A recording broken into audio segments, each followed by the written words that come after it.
This is HBR News number 361. Ezra Miller breaks the Speedforce and vanishes. Jimmy's Jimmy on display, where we reflect on the stories of the week and give it the Badger treatment. Hello everyone, and welcome to Honey Badger Radio. I hope you guys are doing well this week and that you are laughing at all of this absurdity so that it does not, in fact, consume. Buffering in the chat too. Yeah, so yeah, it's coming back up. I think we're good. I think it's coming back up. Can you guys hear me? Yeah, I don't know. I don't know you. what. Okay, good. It looks like we're back. Seems to be an issue with either my open broadcaster software or the internet. It disconnected and reconnected. So, apologize for that. Okay. So what I was saying. Fun technical difficulties tonight. Yeah. Well, it's completely out of my hands. I don't know what to tell you. So let me check the down detector. See. Yeah, see if there's any issues with YouTube. It's my OBS was struggling to send out, data. I don't know why. So I restarted it, and then it seemed to be fine. But apparently, it kind of, deflated right at the end. They were there. having some real problems about 2 hours ago. It looks like. Okay, well, maybe there's still some residuals from that. It looks Seems like to be fine on Rumble, by the way. So if YouTube is asshole, just go to Rumble. Yeah, there you go. Seems to be running fine on Rumble. So, as I was saying, before I was so rudely interrupted by internet shenanigans, we have a great show lined for you guys today, so please be sure to continue the conversations both in the chat as well as the comment section. On this week's HBR News show, we're going to be talking about, well, let's just say some art that exists. I don't know why it exists, but it has to do with Jimi Hendrix's Jimmy. And we are also going to talk about Ezra Miller, who apparently has completely disappeared off the face of the earth since these allegations of physical and emotional abuse coming, I guess, presumably from a minor, or at least someone who was a minor at the time. Brett Kavanaugh, there's some news about him and some let's just say recent events that have sort of come up that I think should be discussed. It's got a lot to do with the stuff that Kavanaugh has experienced in the past, as well as some recent news about a certain court thing that might be overturned, and a court case that might be overturned, and more. So stick around. It's going to be a good time, and be sure to join us afterwards. So we have, like, on the patron only show, we have this article, and I just want to point out, because I think this is kind of fantastic. I predicted this years ago, and not only I think that most of us on this channel saw this coming a while ago, before this article was released. But the article is written by metro.co.uk, and it's entitled "What is White Gay Privilege?" and it's written by a woman named Natalie Morris. And essentially what they're doing is they're making the argument that homosexuality, just being gay, well, that's a position of privilege, because there are people within the LGBTQ community, as they would describe it, who are more oppressed, and therefore they are victims of the people who are more privileged within that subgroup. And I talked about how I knew that was going to happen, that they were going to start essentially saying that gay men are privileged because they're men, and it was just gonna, like, fall in from there. Which, by the way, when we get to the Ezra Miller story, I'm gonna point out how Ezra Miller is cleverly avoiding being thrown into this kind of, like, box of, oh, you're just a gay male, therefore you are privileged. So we're gonna read through and this. The white thing is, to some extent, if you're in a white family and you're gay, you do have a certain privilege over if you're any other kind of family, because white people seem to be fine with gayness. A lot of non-white people are too, but they're not quite as much. No, not as common. Not as common. So yeah, that there is that. But I have a feeling that's not really going to be the approach that the article, like the journalist or whatever, the blogger who wrote this piece, I don't think that's going to be her approach. Now, and also bear in mind, it's a woman. So, you know, if it's a female author, she's probably going to come after the white male gay people for having privilege. But we'll see. I'm just saying that's not just going how... not going after the male gays. She's going after the gay males. Yeah, exactly. And the thing is, she's probably going to butt up against the people who say that if you're gay in a Christian household, you're oppressed, because they like to also say white Anglo-Saxon Protestant, which is, you know, calling white people Christians and Christian people white. And there's overlap, but it's still silly to stereotype. There's a lot of non-white Christians and a lot of non-Christian whites. But they'll turn around and say that you're oppressed because you're in that type of household. So you can't be privileged to be in a white household if you're oppressed to be in a white Christian household. Yeah. And so this is the argument they're going to make. And I'm going to make one more prediction. I've said this before as well. I may as well show you what I mean. I predict that homosexuality itself, bisexuality, being gay, being a lesbian, all of that is going to be overridden and eaten by the trans lobby, by the non-binary people, by the queer folk, I guess you could say. I'm using their language, okay? That's their language.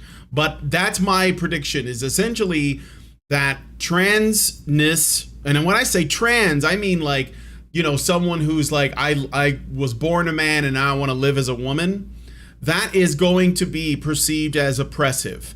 And simply being homosexual or simply being lesbian or even simply being bisexual, all that's got to go, because it operates under the model that gender is binary. And of course they're against that. So eventually that's gonna have to go. And I predict that that's going to be the next frontier of wokeness. And I will even show you guys with an image so you know what I'm saying, because I've also shared this years ago. Yeah, so that's just the reality. You know, gays are going to be considered conservative and privileged, and that's going to have to go. So, and you're going to have to basically do again what Ezra Miller did pretty recently, which we'll get to in the story. So if you want to be a part of that, of our bonus content, you have to become a badger. So go to feedthebadger.com and set up a monthly subscription. $5 a month will get you into the Discord, where you'll be able to watch all kinds of additional content. For example, Allison just put out a video and there was a ragening, and our members got to watch them before they were actually put out on YouTube. So if you want to get like, you know, first dibs on those things, then become a member, join us and also it's a good community. It's good to, you know, be around people who are at least thinking in the same, you know, general sphere of these kinds of things. And there's, to my knowledge anyway, there's no virtue signaling going on. You know, people are just enjoying each other's company and sharing ideas and opinions in the Discord. And there's also lots of fun stuff going on too. So please consider doing that by becoming a badger and going to feedthebadger.com. And if you don't want to wake up one morning to find that we have been yeeted from the internet for our bad ideas and takes and, you know, predictions, then go to either honeybadgerradio.com or badgerfeed.com. That's where our content lives. All right. So with all of that out of the way, we're going to get into the stories, and we're going to start with and by the way, if you're watching this on YouTube, I'm going to do the first story here, but after that, we're going to stop the YouTube because some of the other topics can be a little bit much for YouTube to take, and we're going to continue the streams everywhere else. So we're going to be on Twitch, we're going to be on Rumble, we're going to be on DLive, we're going to be on Facebook and on Twitter. So please follow us on one or all of those platforms. figure out the one that you like the best and go there to watch the remainder of the stream. But we will cover the first story here. All right, so the late Cynthia Albritton, I hope I'm not butchering that, better known as Plastercaster, which is a nickname immortalized in a Kiss song of the same name, made casts, like plaster casts, she's an artist, of almost 50 phalluses, mostly belonging to rock stars. The project started in an art class assignment at the University of Illinois and continued, according to Albrighton, as a, quote, ruse to divert rock stars from the other girls, end quote. That eventually became, quote, an art form, end quote. Now the Icelandic Philological Museum, yes, that's a thing in Iceland. Apparently the only thing that Iceland has is Bjork and a philological museum.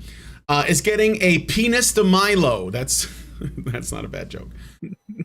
Which is a cast of Jimi Hendrix's penis from Albritton's collection. Before Albritton's death, she decided to donate the piece, and her friends plan to bring it to Iceland this June on her behalf. So this was a private collection that I guess made sparing appearances in various art galleries and things like that. And now that, you know, she has passed on, before that, she decided to donate a cast of Jimi Hendrix's Jimmy. From Iceland Review, the Icelandic Philological Museum claims to be, quote, probably the only museum in the world to contain a collection of phallic specimens belonging to all the various types of mammal found in a single country, and boasts a collection of more than 215 penises and penile parts, including specimens belonging to whales, seals, a rogue polar bear, and more. It also has human specimens, both legally certified gift tokens from 4 individuals, as well as casts like Cynthia's, most notably of the entire Icelandic men's national handball team, which won a silver medal at the Beijing Olympics in 2008. Okay, so that does sound a bit weird. It's particularly that bit, like a whole team of. There's all kinds of. Oh, the scenarios. team won, not the penises. Okay. Yeah, well, yeah. It seems generally weird to have a museum of penises, but there's a museum for just about everything somewhere in the world. This information. I mean, Japan has a penis holiday, a penis celebration, so it's. And surely museums are the right place for this. There's a pencil museum. There's a barbed wire museum. There's a bicycle museum. Yeah, there's a bread museum. There's even a tap water museum in China. And at any given time, there are feminists wandering around in public dressed like giant labias and chanting some incoherent babble about their vaginas. So yeah, why wouldn't there be one museum in one of the most remote countries in the world all about penises? Although I imagine it's the kind of place people only go to for a laugh. Perhaps it's popular on hen nights. Or it's where tourists go when they've seen literally everything else in Iceland. Though I can't imagine they get much in the way of tourism.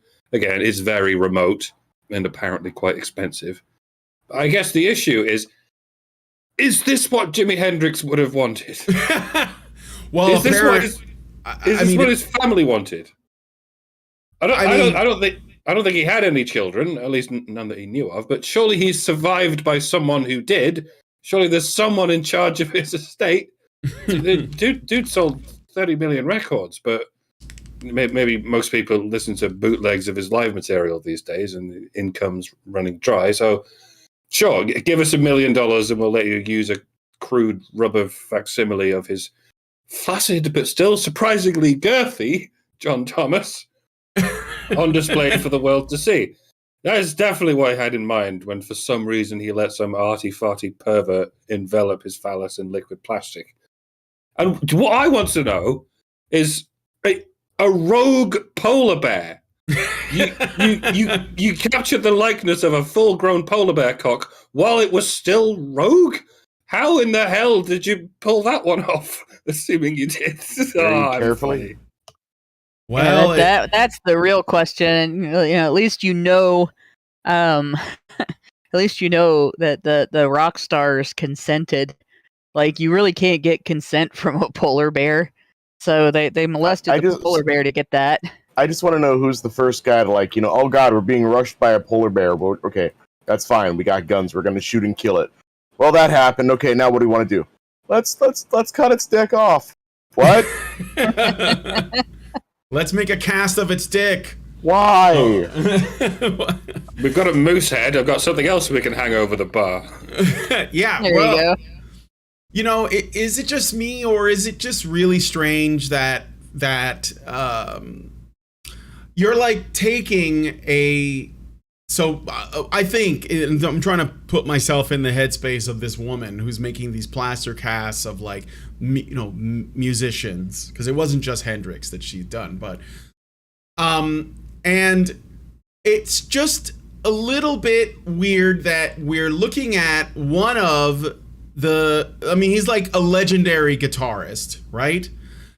He was tremendously talented. He had affected the whole rock and roll music industry, like, forever. Like, he was one of the most influential figures of that time. And with all of that, and I know that most people do, have a lot of respect and they honor Jimi Hendrix and everything, but to just be like, I want his penis in my art collection, it just seems a little bit demeaning to me. Am I just being too, like, I don't know, like, am I being too critical of that? Should it simply be like this kind of a weird and funny, little thing that someone did? I mean, I'm sure that on some level it was, because honestly, I've heard of a number of people who call themselves artists that simply put people's dicks in a plaster cast, which, by the way, does not require that much sculpting ability. It's literally all done for you. Or women, and this is the thing too I've noticed with a lot of artists, they're very focused on things like genitalia and body parts. Like women who make plaster casts of their vaginas, and then they like hang an entire series of vaginas. I remember we covered this, right? It was like it was a whole installation, and it was a whole bunch of vaginas, and of course they were all different. Some were outies, some were innies, some were beef curtains, whatever, right? Different sizes, different like shapes, whatever. And they put it out there, and when you ask them, why does this exist?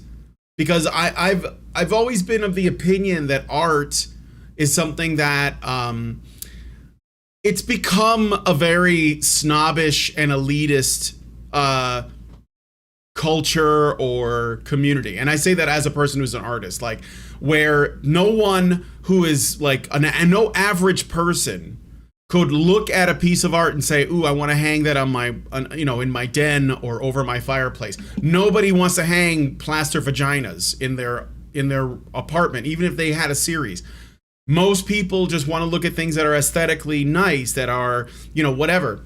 But so much of art, especially modern art, but not exclusively, it goes back like 100 years at least, is about like making some kind of statement or shocking people or creating I don't know, disgust as though it reflects a success.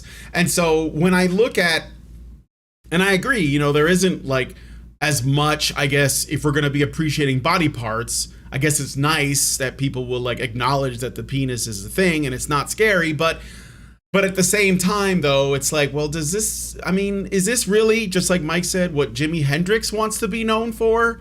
Because, I mean, he probably, made a lot of women happy when he was alive with his Johnson. He was kind of a wild man. I don't know if a little bit. I mean, yeah, sure. It seems par for the course. But the thing is, like, that's not what we think of when we think of him. So there's something about that. I don't think this changes what he was known for. I don't think this changes anything about the history of Jimi Hendrix. And obviously, like, he did this with consent. This is something that he chose to do. And so, like, when I worked with an artist that did nudes, when I worked with an artist that did nude photography and then painted from the photography and painted using body paints on me, and then did pictures that showed like different areas of the paint. And this was an abstract artist. this guy, we talked about the fact that once the images leave my possession, I don't have control over what happens to them. And so don't do this unless you're okay, because like at some point his life ends and the next generation gets a hold of them and so on. Like, this is all stuff that I was fine with, right? You have to be able to, if you're going to do something like this, you have to be able to recognize that once you walk away from, okay, this image has been created, I no longer have it in my possession, it is in the possession of another person, anything can happen with it. It can get edited, it can get shared, it can get sold, it can become larger than life.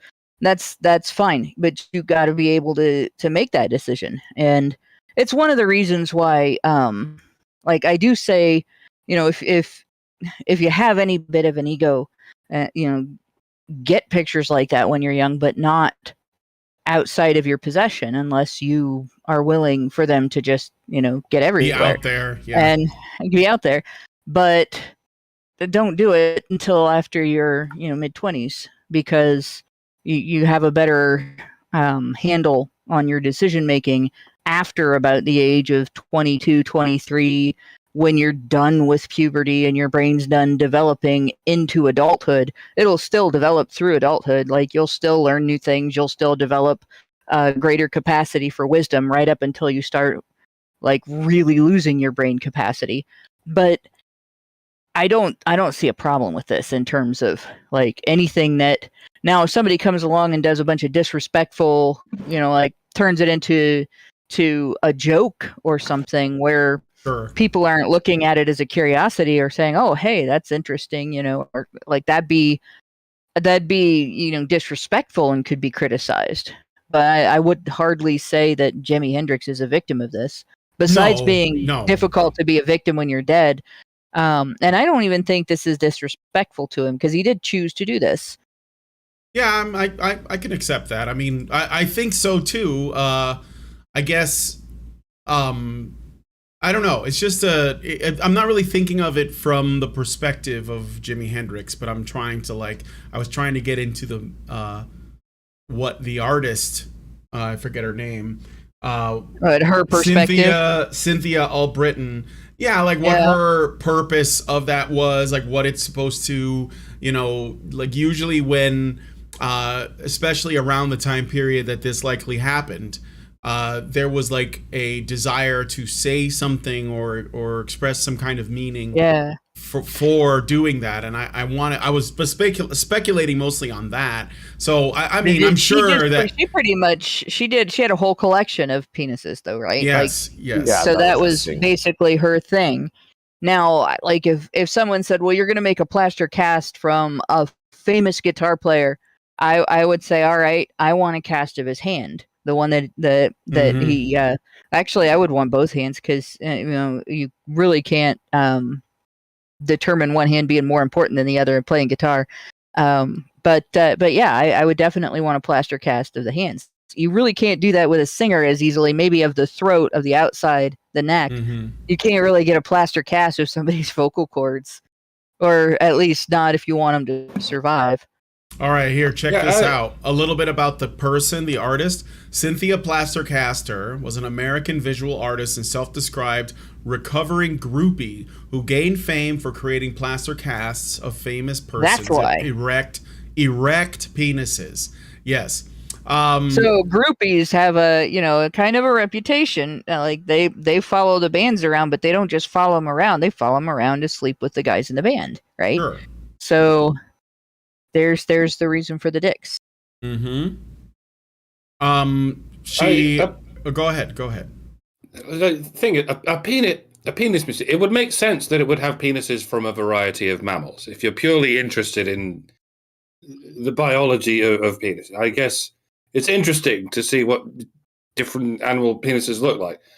But the claim to fame of this museum is they have all these penises from a single country, presumably Iceland.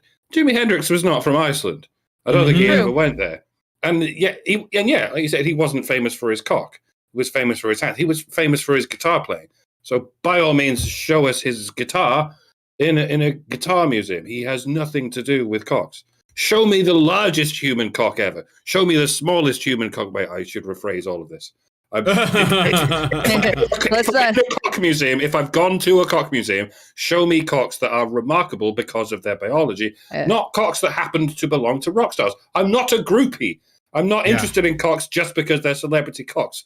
I'm interested. I should rephrase everything I just said. I'm not. No, you got it though. That's kind of what I was thinking about. Again, I'm not offended or anything like that, but I just think it's a little bit, it's weird. And now I'm learning that she just had the horny. And that's basically it. And she was like, "Oh, I'm an artist. I need your erect penis so I can make a plaster cast, but it's for art." Now, and of course, most of these guys were probably fine with it, so I don't think that it was, like anything untoward.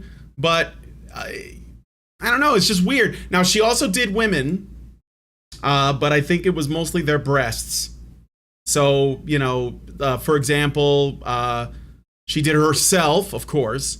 Letitia Sadier was like a keyboardist for Stereolab. Sally Timms of the Mekons. I don't know what band that is. Peaches. She was like a singer. You might know that name. And Karen O or Karen Lee or Zolik of the Yeah Yeah Yeahs. She did casts of some women, but it's overwhelmingly men. I mean, Bob Grant, Frank Cook, Wayne Kramer, Dennis Thompson, Richard Cole, Frank Zappa. So lots and lots and lots of men, and it's a bit weird. I don't know, just a little bit weird. There's Frank Zappa's another one. The only plaster cast I'd want, he'd have to be dead to get that body part. His brain is the most interesting thing. Like Frank Zappa. Yes. Oh my gosh. You can turn a bicycle into a musical instrument. Sort of impromptu. That's your brain becomes the most interesting thing. There's nothing above that. Mm-hmm. Not literally, obviously, your skull is part of it, but you know what I mean. Yeah. But you know what? I will say, though, it is kind of humorous and light, and that's why I picked it as the first story. Not at all offended. I'm sure Jimmy enjoyed getting the cast made and all of the preparation that took. But, I will always think of him as the musician, and he was left-handed, right? Wasn't he left-handed? Yeah, and he played left-handed. Yes, and he played left-handed. Some left-handed people don't. It's sort of a crapshoot as to whether or not they do. Sometimes they just teach themselves. Sometimes they don't need to. Yeah. Sometimes they have special left-handed guitars. Sometimes they just play right-handed ones left-handed. That's kind of awkward if they're not symmetrical in shape, right? Like if they're the same, if it's the same shape, it may not. Oh, no, because the strings are going to be in different positions too. So, you just have to restring it. And I'm not sure if that matters. You'll have to ask someone who understands the technology of guitars. Yeah. Johnny Boy Quickdraw says that he played the guitar upside down. I think that's what I remember reading too. So, all right, but anyway, I guess we'll move on. But before we do, first of all, I just got to say that, let us know what you guys think about this story in the comment section. And if you want to look the woman up again, her name is Cynthia Plastercaster. It should be, she's got a Wikipedia page and everything, so should be easy to find. Let us know what you guys think about this in the comments. And and Bjork, if you're watching, you have something you can do now, so go check it out. All right. With that said, I'm going to end the stream here on YouTube, so please migrate over to Rumble and all of our other streaming platforms so that you can watch the rest of the show, because it's going to get a little bit spicier, all right, from here on out. So thanks, guys, and I'll see you all in the next video if I don't see you on Rumble. All right, I'm going to close it out now. Give me a few seconds. Piss off, YouTube. And